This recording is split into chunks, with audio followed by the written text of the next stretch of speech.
मसीह खुदावंद की सलामती आपके साथ हो। आज 22 अक्टूबर 2024 है। मत्ती रसूल की मार्फत लिखी गई इंजील मुक़द्दस की आयत बाय तफसीरी मुताला को जारी रखते हुए आज हम 26वें बाब की 38वीं आयत पर गौर करेंगे और इनमें ये लिखा है, उस वक्त उसने उनसे कहा, मेरी जान नहायत गमगीन है, यहाँ तक कि मरने की नौबत पहुँच गई है। तुम यहाँ ठहरो और मेरे साथ जागते रहो। आमीन। इस जानकनी के आलम में खुदावंद यीशु मसीह अपने शागिर्दों के पास जाते हैं और उनको अपनी कैफियत बताते हैं कि मेरी जान नहायत गमगीन है, यहाँ तक कि मरने की नौबत पहुंच गई है। मुसीबत के वक्त कोई दोस्त करीब हो तो उसके साथ दिल का बोझ हल्का कर लेने से कुछ तसल्ली हो जाती है, और मसीह ने भी ऐसा किया। मसीह खुदावंद ने उनको बताया कि ये गम, ये दुख उसकी जान को है, जो इस वक्त अजियत के आलम में थी। याद रखिएगा कि मसीह ने जिस्म और जान दोनों में दुख उठाया, और ये गम कोई छोटा मोटा गम नहीं था, लिखा नहायत गमगीन। गम आखिरी हद तक, बल्कि मरने की नौबत तक पहुंच गया था। ये जानलेवा गम था, ऐसा कि किसी फानी इंसान के लिए मुमकिन ना था कि उसे बर्दाश्त करता और जीता रहता, और ये गम मौत तक जारी रहेगा।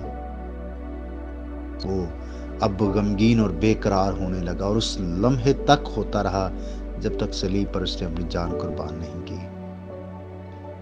मसीह खुदावंद के बारे में यशायाह नबी ने पेशनगोई की थी कि वो मर्दे गमनाक होगा, जिसका जिक्र यशायाह 53 बाब और उसकी 3री आयत में मिलता है। फिर मसीह खुदावंद उनके साथ और मौजूद होने के बारे में बात करता है कि तुम यहाँ ठहरो और मेरे साथ जागते रहो। जब हम गम और दुख में हों तो अपने भाइयों से मदद का तालिब होना और मदद लेना अच्छी बात है। जब मसीह ऐसी हालत में था तो उसके और बाप के दरमियान बातचीत हुई। इस गम और बेकरारी की हालत में उसने दुआ की। जरूरत है कि हम भी हमेशा खुदावंद अपने खुदा के हुजूर में आए, ना सिर्फ दोस्तों से, इंसानों से, फैमिली से, बहन भाइयों से अपने दुख दर्द शेयर करें, बल्कि खुदा के सामने रखें, क्योंकि आखिर सारी मुश्किलात का हल उसी के पास है। खुदा आपको बरकत दे। हम दुआ करें। मसीह यीशु में हमारे प्यारे आसमानी बाप, हम तेरा शुक्रिया अदा करते हैं, हम तेरी तमजीद और तारीफ करते हैं, क्योंकि तू इस लायक है। आज की इस नई सुबह के लिए, जिंदगी और जिंदगी की सारी नेमतों और बरकतों के लिए हम शुक्रगुजार हैं। ऐ बाप, मैं तेरा खादम होते हुए अपने इन तमाम अजीज़ों के लिए बरकत की, सलामती की दुआ करता हूँ, और मेरी मिन्नत है कि ऐ खुदा तेरा कादर मुतलक हाथ हर एक को संभाले, हर एक की ज़रूरियात को पूरा कर।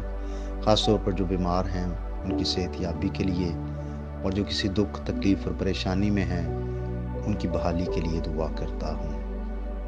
मेरी दुआ है खुदा, जो बे औलाद जोड़े हैं, यीशु के नाम से तूने औलाद जैसी बरकत अता कर, और जो अपने रोज़गार के सिलसिले में ख़ानदानों से दूर दूसरे शहरों और दूसरे मुल्कों में हैं, ऐ खुदा तू उनकी भी मदद फरमा। तेरा पाक आसमान उनके लिए सदा खुला रहे, यीशु मसीह के नाम से आमीन। मेरा नाम पास्टर बिशारत है, और ये पैगाम आपको इवेंजेलिकल चर्च अड्डा की तरफ से भेजा गया।